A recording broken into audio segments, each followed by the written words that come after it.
Zero থেকে hero বানিয়ে দেন কে? Zero থেকে হিরো বানিয়ে দিবেন কে? আল্লাহ রাব্বুল আলামিন। ওমর রাদিয়াল্লাহু তাআলা আনহু একজন জিরো মানুষ ছিলেন। কি মানুষ ছিলেন? একজন জিরো মানুষ ছিলেন।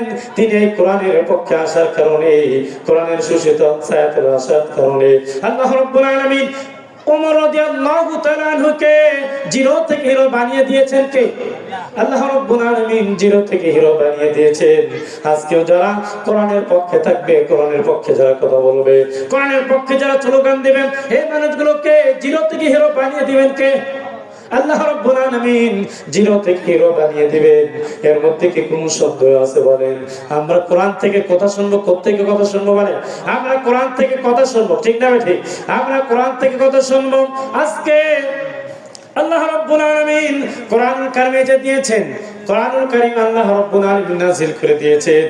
এই কোরআনুল কারীম কবার করা মাত্র প্রশংসা শুরু হয়ে যায় কার? কথা বলেন। কোরআনের কবার খোলা মাত্র প্রশংসা শুরু হয় কার? আল্লাহ রাব্বুল আলামিনের প্রশংসা শুরু হয়ে যায়। আল্লাহ রাব্বুল আলামিনের কোরআনের কভার যখন আমরা খুলি, তখন আমরা পড়ি আলহামদুলিল্লাহি রাব্বিল আলামিন। পড়ি কি বলেন? আমরা বলি সমস্ত প্রশংসা একমাত্র আল্লাহ রাব্বুল আলামিনের জন্য। আর একটু যদি আমরা সামনের দিকে আগাই, আবার আমরা দেখতে পাই যালিকাল কিতাবু লা রাইবা ফি। আল্লাহ চ্যালেঞ্জ করলেন, জানিয়ে দিলেন, ও আমার বান্দা, আমি তোমাদের উপর, তোমাদের জন্য যে কোরআন দিয়েছি এর মধ্যে কোনো সন্দেহ নাই, ভুলের অবকাশ নাই। এজন্য আল্লাহ কোরআনের শুরুতেই চ্যালেঞ্জ করে দিয়েছেন, এর মধ্যে কোনো সন্দেহ নাই, কোনো ভুল নাই, ভুলের অবকাশ নাই। এজন্য কোরআন যারা, কোরআনের কাছে যারা আসবে, কোরআনের পক্ষে যারা থাকবে, এই মানুষগুলোকেও জিরো থেকে হিরো বানিয়ে দিবেন কে? কে বানিয়ে দিবেন? আল্লাহ রাব্বুল আলামিন বানিয়ে দিবেন। এজন্য আল্লাহ রাব্বুল আলামিন আবার কোরআনে আয়াত নাযিল করে জানিয়ে দেন, আম ইয়াকুলুনা ইফতারাহু কুল ফাতু বিসূরাতিন মিন মিসলি ওয়াদউ শুহাদাআকুম মিন দুনিল্লাহি ইন কুনতুম সাদিকিন। আল্লাহ রাব্বুল আলামিন, ও নবী, মানুষ কি বলে এটা মানুষের বানানো? যদি বলে এটা মানুষের বানানো কিতাব, মানুষের বানানো তৈরি, তাহলে আপনি বলে দেন তোমরাও তো মানুষ, তাহলে কোরআনের সূরার মতো করে একটি সূরা তোমরা বানিয়ে দেখাও। পারবে? এই চ্যালেঞ্জের মোকাবেলা আজ পর্যন্ত কেউ করতে সক্ষম হয় নাই।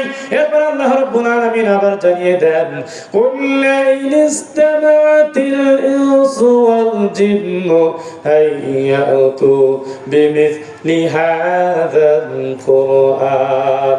জোরে বলুন আল্লাহু আকবার। আল্লাহ রাব্বুল আলামিন আবার জানিয়ে দেন, তোমরা যদি মানুষের সাহায্যকারী জিন হও, জিনের সাহায্যকারী মানুষ হয়ে যাও, সব একত্রিত হয়ে যাও, তার কোরআনের সূরার মতো করে একটি সূরা তোমরা বানিয়ে দেখাও। পারবে? আজ পর্যন্ত কেউ পারবে না। এরপর আল্লাহ রাব্বুল আলামিন আবার বলে দেন, লা ইয়াতুনা বিমিসলিহি ওয়ালাউ কানা বা'দুহুম লিবা'দিন যাহিরা। আল্লাহ রাব্বুল আলামিন আরো জানিয়ে দেন, তোমরা যদি জিনেদের সাহায্যকারী মানুষ হও আর মানুষের সাহায্যকারী জিন হয়ে যাও, সব একত্রিত হয়ে যাও, আর কোরআনের সূরার মতো করে ফাতু বিসূরাতিন মিন মিসলি, এই ছোট্ট একটি সূরা তোমরা বানিয়ে আমাকে দেখাও। পারবে? এই চ্যালেঞ্জের মোকাবেলা আজ পর্যন্ত কেউ করতে সক্ষম হয় নাই। হুজুর সাল্লাল্লাহু আলাইহি ওয়াসাল্লাম এক রাতে কোরআন তিলাওয়াত করতেছিলেন, ইসতামিউতুম হাত্তা ক্বালু ইন্না সামি'না কুরআনান আজাবা। রাসূলুল্লাহ সাল্লাল্লাহু আলাইহি ওয়াসাল্লাম একটা রাতে কোরআন তেলাওয়াত করতেছিলেন। এই কোরআনের সামনে বসা ছিল ওই সমস্ত জিনেরা যাদের বয়স 1000 বছর 1500 বছর, ওই সমস্ত বছর জিনেরা হুজুর কোরআন তেলাওয়াতের সামনে বসা ছিল। তারা যখন হুজুরের মুখ থেকে কোরআন তেলাওয়াত শুনলেন, তারা কথা বলতে বাধ্য হয়েছে, ফাআমান্না বি, আজকে আমরা এক আশ্চর্য ধরনের কিতাব শুনলাম, শোনা মাত্র আমরা ঈমান এনে নিলাম। বললেন, ইয়া রাসূলুল্লাহ, আমাদেরকে আপনি পড়িয়ে দেন না, ইলাহা ইল্লাল্লাহু মুহাম্মাদুর রাসূলুল্লাহ সাল্লাল্লাহু আলাইহি ওয়াসাল্লাম। কোরআন থেকে যে কথা বলে, মান ক্বালা বিহি সাদাকা, এই কোরআন থেকে যে কথা বলে সেই কেবল সত্য কথা বলে। কি বলে? মান ক্বালা বিহি সাদাকা, হুজুর সাল্লাল্লাহু আলাইহি সাল্লাম বলেন কোরআন থেকে যে কথা বলবে সেই কেবল সত্য কথা বলে। কথা ঠিক না ভাই? কারণ কোরআনের মধ্যে আল্লাহ রাব্বুল আলামিন সূরাতুল ফাতিহা থেকে সূরাতুন নাস পর্যন্ত যত আয়াত যত কিছু নাযিল করেছেন সব কিছু শব্দের মধ্যে কোনো সন্দেহ নেই। আছে? এর মধ্যে কোনো সন্দেহ নাই। এজন্য হুজুর সাল্লাল্লাহু আলাইহি সাল্লাম বললেন মান ক্বালা বিহি সাদাকা, কোরআন থেকে যে কথা বলবে সেই কেবল সত্য কথা বলে। সুবহানাল্লাহ বলেন। কি বলে? সেই কেবল সত্য কথা বলে। এরপরে কোরআন থেকে যে আমল করবে, আর কোরআন থেকে যা আমল করবে তাকে পুরস্কৃত করা হবে দুনিয়া এবং আখিরাতে। সুবহানাল্লাহ। কোরআন থেকে যা আমল করবে তাকে পুরস্কৃত করবে কোথায়? দুনিয়া এবং আখিরাতে। এজন্য এই তাফসীর মাহফিল যারা শুনবে, হুজুর সাল্লাল্লাহু আলাইহি ওয়াসাল্লাম মসজিদে নববীর মধ্যে প্রবেশ করলেন। প্রবেশ করে দেখলেন দুইটা দল দেখা যায়। একটা দল কোরআনের আলোচনা করতেছিলেন আর একটা দল জিকির আজকারে মশগুল ছিলেন। হুজুর সাল্লাল্লাহু আলাইহি ওয়াসাল্লাম মসজিদে নববীর মধ্যে ঢুকে দুইটা দলকে প্রশংসা করলেন। একটা দল কোরআনের আলোচনা করতেছিলেন আর একটা দল জিকির আজকার করতেছিলেন। তবে দুইটা দলের প্রশংসা করলেন। হুজুর সাল্লাল্লাহু আলাইহি ওয়াসাল্লাম যেখানে দ্বীনের আলোচনা হচ্ছিলেন ওইখানে বসে গেলেন, যেখানে কোরআনের আলোচনা হচ্ছিলেন ওইখানে বসে গেলেন। এখন বলেন তো, যেই মজলিসে আমার রাসূল বসেছেন ওই মজলিসের দাম কম না বেশি? কম না বেশি? ওই মজলিসের দাম অবশ্যই বেশি। এজন্য তাফসীর মাহফিলের মধ্যে যারা থাকবে অবশ্যই আল্লাহ রাব্বুল আলামিন এদের দাম বাড়িয়ে দিবেন কে? কথা বলেন, এদের দাম বাড়িয়ে দিবেন কে?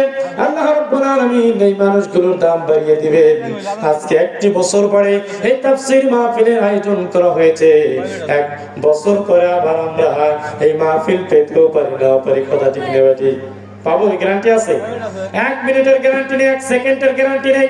যে কোনো সময় আমি আপনি চলে যেতে পারি, যে কোনো সময় আমার আপনার হায়াত শেষ হতে পারে। এজন্য আমরা যদি কোরআনের পক্ষে থাকি, কোরআনের পক্ষে কাজ করি, বলেন তো এই কোরআনগুলো আমাদেরকে কোরআন বেছে বেছে আল্লাহর জান্নাত পর্যন্ত পৌঁছায় দিবে। সুবহানাল্লাহ। কোরআন কি করবেন? কোরআন যদি আপনি মানেন এই কোরআন আপনাকে জান্নাত পর্যন্ত নিয়ে যাবেন। আর কোরআন যদি আপনি না মানেন এই কোরআন আপনাকে কোথায় নিয়ে যাবে বলেন? এই কোরআন আপনাকে জাহান্নামের মধ্যে নিয়ে যাবে। এজন্য কোরআনের পক্ষে যারা থাকবে, কোরআনের পক্ষে যারা কথা বলবে, কোরআনের পক্ষে যারা স্লোগান দিবে, এই কোরআন আপনাকে আল্লাহর জান্নাত পর্যন্ত পৌঁছায় দেবে। সুবহানাল্লাহ। কিছু সংখ্যক মানুষ আছে কোরআন পড়ে কিন্তু কোরআন মানে আছে না নাই? আবার কিছু সংখ্যক মানুষ মনে করে কোরআন শুধু মসজিদের মধ্যে থাকবেন, কোরআন শুধু মাদ্রাসার মধ্যে থাকবে, এই কোরআন শুধু হুজুররা পড়বে আর সাধারণ মানুষের পড়ার দরকার নাই। আছে না নাই? এরকম